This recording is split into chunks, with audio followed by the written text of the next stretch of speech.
So our question was, how does the NCI feed rate variable work? Why was it set to -2? And it was set to -2 because we were actually processing a rapid move. It's a linear move, but it's done at rapid feed rate.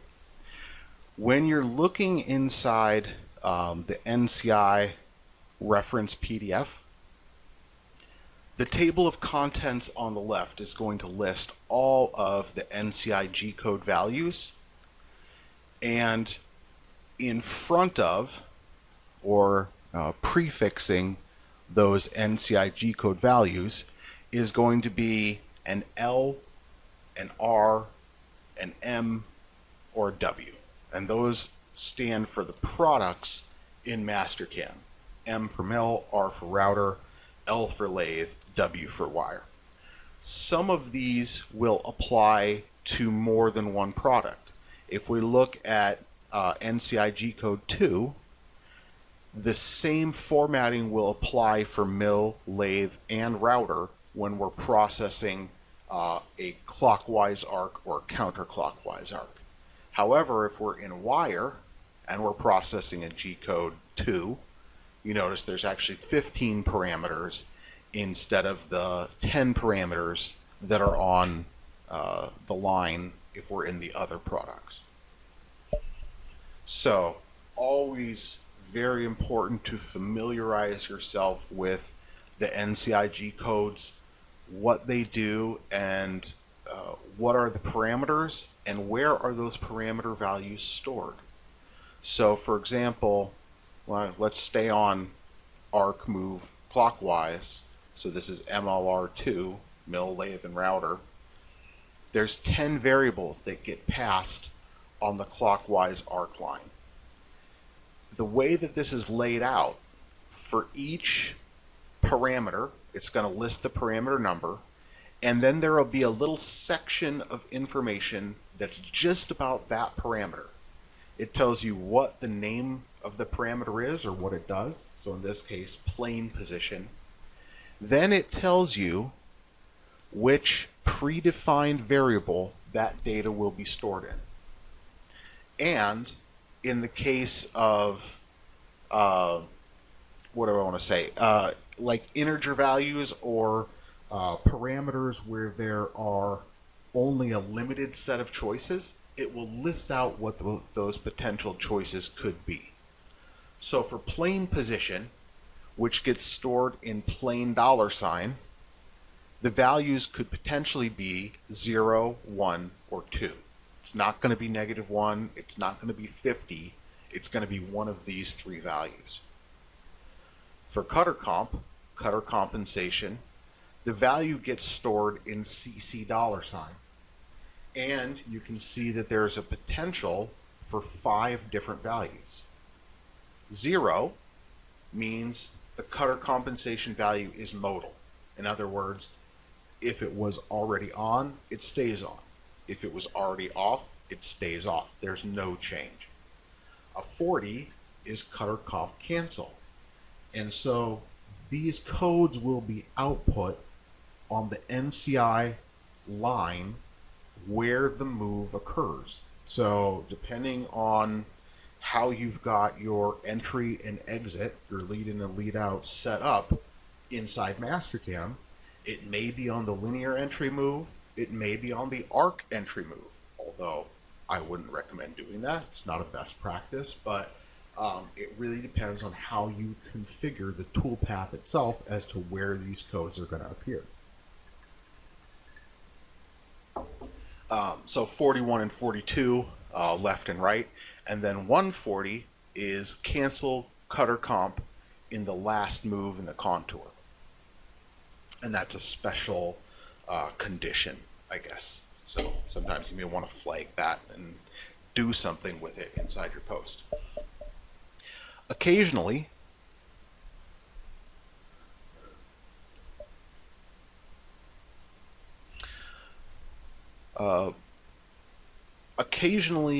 you have values that actually get stored in multiple NCI variables, which is the case here. X NCI $, and X $. Y NCI Y $, Z NCI Z $. Why do you think we would have two different values that we're storing each of these numbers in? You know, X NCI versus X $. Anybody got an idea?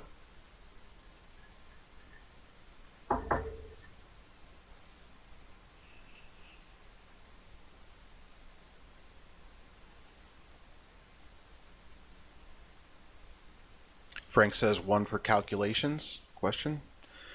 That's a good idea because one gets updated for repair, the other one for output. Yeah. Zheng, hope I got that right, is actually closer to the truth. Typically, in this situation, X $, Y $, and Z $, may be already formatted for output. So in other words, you may have set the formatting to tell it, okay, I only want to allow 3 decimal places or 4 decimal places.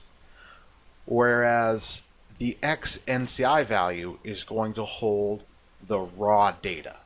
What do I mean by raw data? Well, I mean unrounded.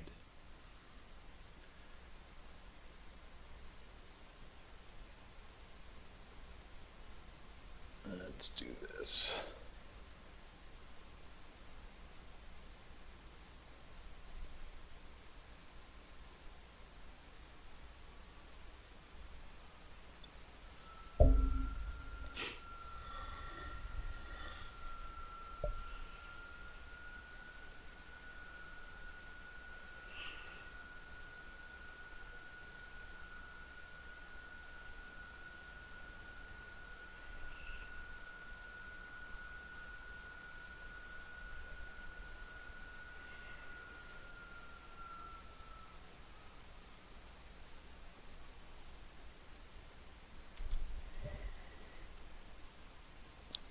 So I'm just going to grab a generic machine here.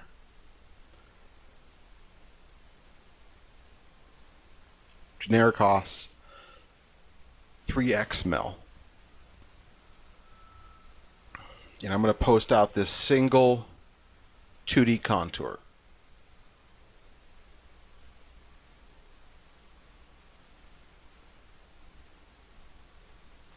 And if we start looking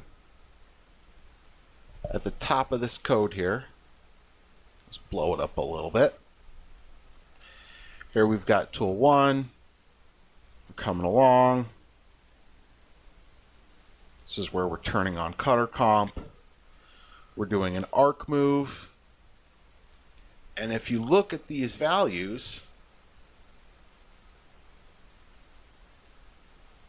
you can see that we're rounding to 4 decimal places.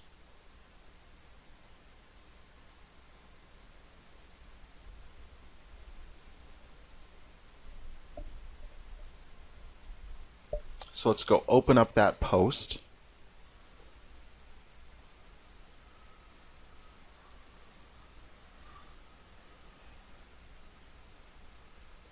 We're going to make a copy of it because we don't want to mess up the original.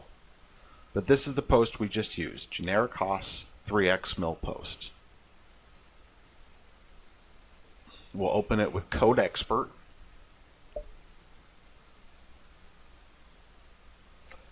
Got a question. How did you increase the font size so quickly? Whenever you're in any of these editors, either the Mastercam Code Expert or in Simco, hold down the Control key and scroll with your mouse. So I'm just holding down Control and scrolling in and out with the mouse to increase or decrease the font. Good question, though.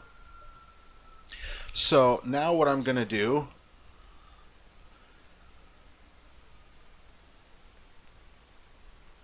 we're going to go look for where this output occurred.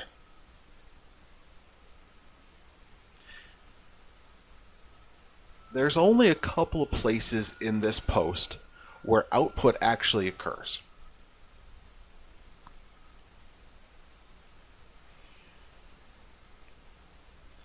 There's output for the tool changes. and we'll be going through this kind of throughout class, but PSOF, well, actually, back up a sec. First couple of things. Whenever you're working in a post processor and the way that MP deals with that post processor is kind of a little bit archaic. And it's archaic because MP is a column dependent language. What does that mean? What the heck did he just say? Column dependent means that when you start typing characters, the first column, so columns being vertical and rows being horizontal, the first column carries some significance. It is always the definition of something. So here we've got PSOF, which stands for the start of file, which is the first tool change. Okay, PSOF is the first tool change. And this post block starts with the P in the first column. Everything else that has a space or more spaces, multiple spaces, in front of whatever this is going to be part of this block of code. So PSOF starts here, and it goes down all the way to here. Comments do not stop it. Nothing stops it until something else appears in the first column that is not a comment. So all of this highlighted code is part of PSOF. PSOF is an entry post block. An entry post block is a post block that gets called by a specific NCI G-code. And it's a one-to-one relationship. PSOF only gets called by one NCI G-code. And it only gets called once for every NC file because it's the first tool change. Every additional tool change is either going to get called from P tool change 0 if the tool number repeats, or from P tool change, $. There's only 3 output tool change post blocks. There's another one that we'll talk about later, P tool change 1002, for processing retracts and doing some other stuff. But anytime you've got a tool change in your NCI code or in your G code, it's either going to be from P, TL, CHG. So P tool change is typically how we pronounce that, or P tool change 0. That's the null NCI tool change, meaning null meaning none. So this is another operation that has the same tool, or it's a multipass or depth cut while you're processing the same operation. PSOF only gets called once. What's the NCI G code that calls PSOF? Now, I happen to know it offhand because I've been doing this for many, many years, but how would we find out? Well, we go back to our reference guide. So back to MP documentation, and I believe it's MP reference. It's this one. Predefined variables, predefined post blocks. So if we look up predefined post blocks,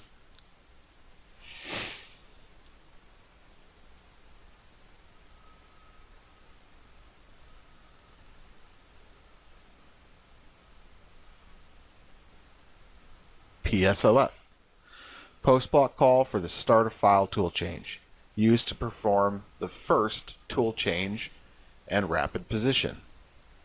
Well, that told me what it does, but what calls it. To find that out, I'd have to go to the NCI codes. So here what I'm going to do is go to the very top, do Control F, and I'll search for PSOF. No matches found.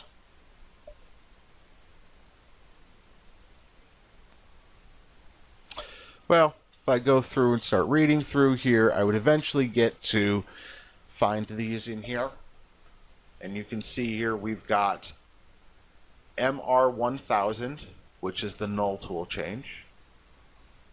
We've got MR1001, start a file tool change, which is actually what we want. And then MR1002, which is the actual tool change. So if we go to MR1001,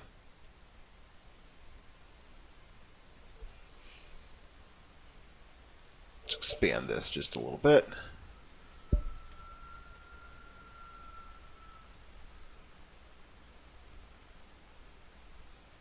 Can't even get it all on the same page. But you can see there's 18 parameters. And so we're going to set all of these predefined variable values at the call to the starter file, which is PSOF.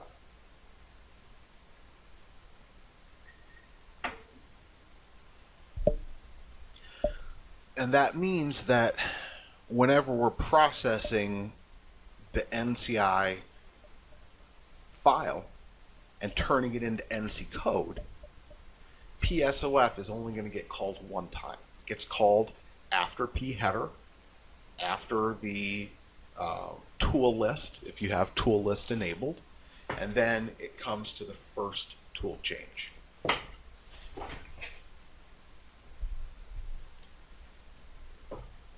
Now typically we have 6 spaces as the indent that we use when we are writing lines of code inside a post block. So these are known as post lines. And we were going to look at our output. So right now we're getting 4 decimal place output. And if we go look at, let's do this, let's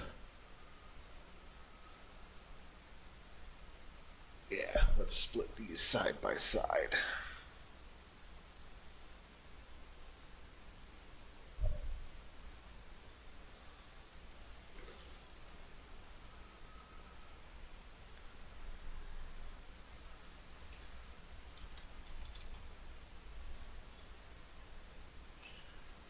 So there's a section of code in the post for motion output, motion NC output, and there's 3 post blocks that do a lot of the outputting. P rapid out, P lin out, and P cir out, P circle, which are the output post blocks for rapid moves, linear moves, and arc moves. The way that this post is set up, like many of CNC software's generic posts are, this post manages a lot of stuff for you. So posts used to be pretty simple because when Mastercam was first created, when posts were first created, everybody was doing 3-axis. I mean, maybe people were doing 4-axis positional stuff, but they were hand coding in the rotations, things like that. The Mastercam post keeps track of a lot of stuff like that for you. Without getting into a a whole bunch of discussion that actually is going to kind of naturally evolve anyway. I'm just going to go change some things.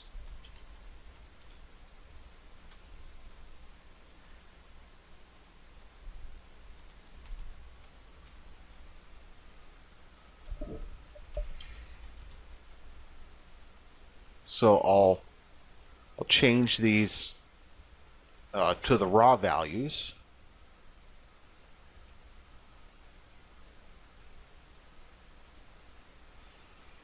And in order to do this, I've also got to at least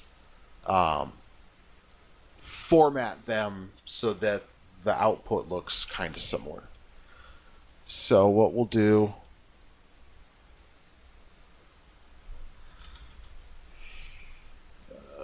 go up to the top of the post, search for the format section, and I'll add my variables in here.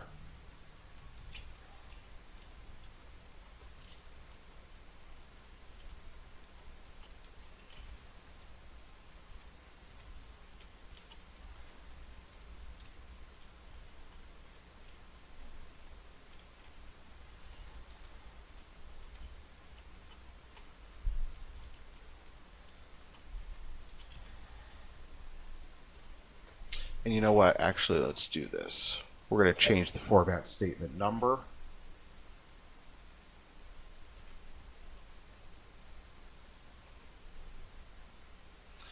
And we'll create a new one up here.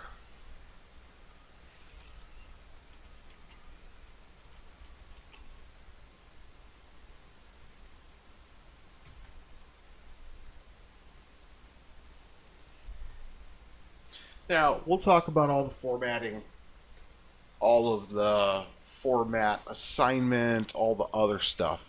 But I just wanted to show you kind of something quick.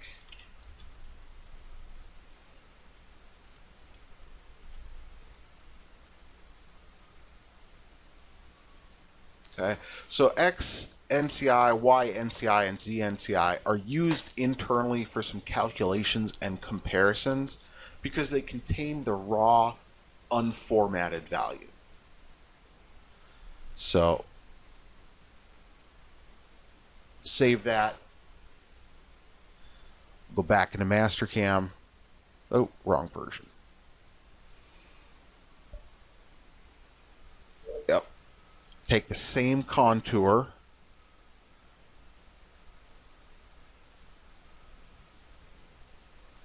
And we're going to post it.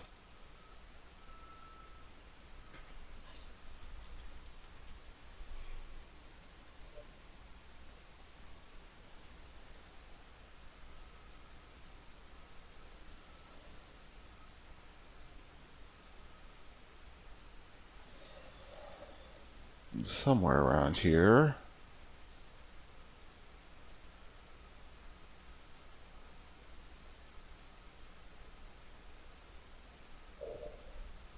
Window. I was going to say, thanks. I know there's got to be something on here. So let me do it. Top right. Window. Bah. Tile vertically. So, same input data. Same NCI data, right? We haven't changed anything. All we did was change which variables we were using for the XYZ output, and we changed the formatting of those variables. So check out this first G3 move on line 17. X 6.8281.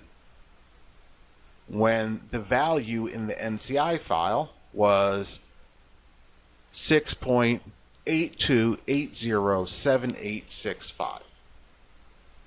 Y is 0. Look at Z. 5.57241091.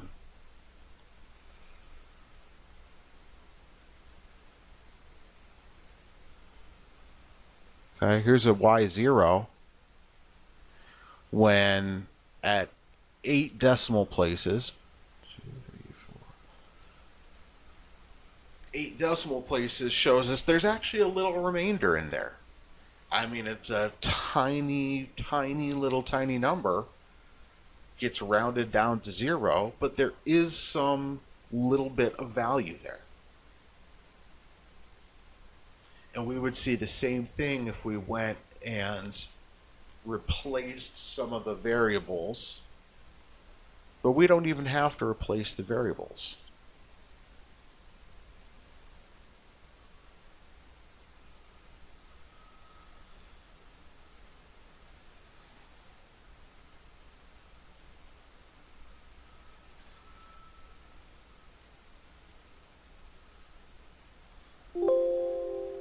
Okay, so I'll replace it with the original file, and let's close that output. So if I go back in here,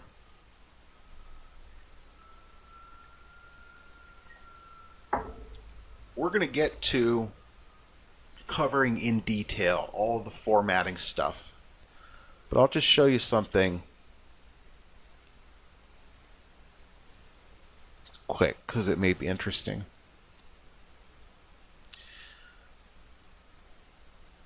A lot of the output variables that we see over and over again have some common formatting assigned. So format assignment tells us we're going to use format statement number 2.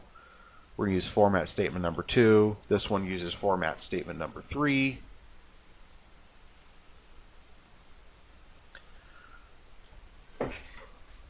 So, let's see. So we got a question. It won't cause trouble to make FS230 more accurate than the FS2 number 1. It won't cause trouble for the output of those values. The place that you may run into trouble, and this is actually a good thing to be aware of. You'll probably hear me say this again when we get to the actual formatting section of the class, but here it goes. Format statement number 1 is used for the internal calculations for all of the values inside the post.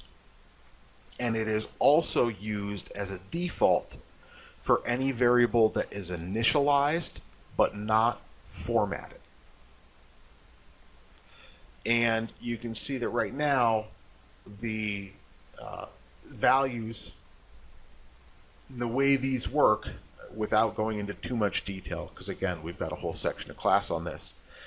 The first column of numbers is the formatting for English or inch values. The second column is the formatting for metric values.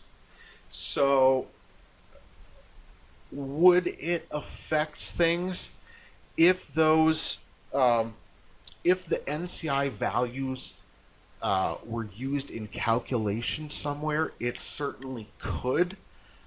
Keep in mind, though, that that was really just more of a sample as a demonstration, more than anything else, because you really, in general, would not want to use the X NCI, Y NCI, or Z NCI numbers for output. I was just doing it as a quick example of showing that the input data itself is almost always more precise than the output data. In fact, you always want it to be more precise. For example, if you find yourself in a situation where you're running a machine that has extremely high precision, so for metric, 6 decimal places, or for inch, 6 decimal places, same type of thing. In those cases, you're going to want to bump these numbers up a little bit. And so I've had people go to .9.9, which is essentially the limit of precision, because it's only going to read the first decimal column. You can put an optional 2 or 5 at the end, or actually in the second column position, that's going to control rounding. We'll talk more about that later. But in general, 9 decimal places is the most precise that you can define a number in Mastercam. And if your output was 6 decimal places, I would definitely do this, because you always want your calculations to be more accurate than your output. You always want your input to be more accurate than your output. Otherwise, you're going to run into some of those funky rounding issues, endpoints that, for your arcs and your lines that are off by just enough to cause an error on the machine. Not enough to see it. It's never enough to see it in Mastercam. It's only when, your tool goes the wrong way on an arc and blows through the wall of like a $30,000 forging. That's when you find that there's an error, right? Go big or go home, right? Okay. We're coming up on middle of class anyway, so it's a good time to split the video. I'm going to go ahead and stop the recording. Let's go ahead and take our official mid-class break, 10 minutes, and we'll get started in just a few here.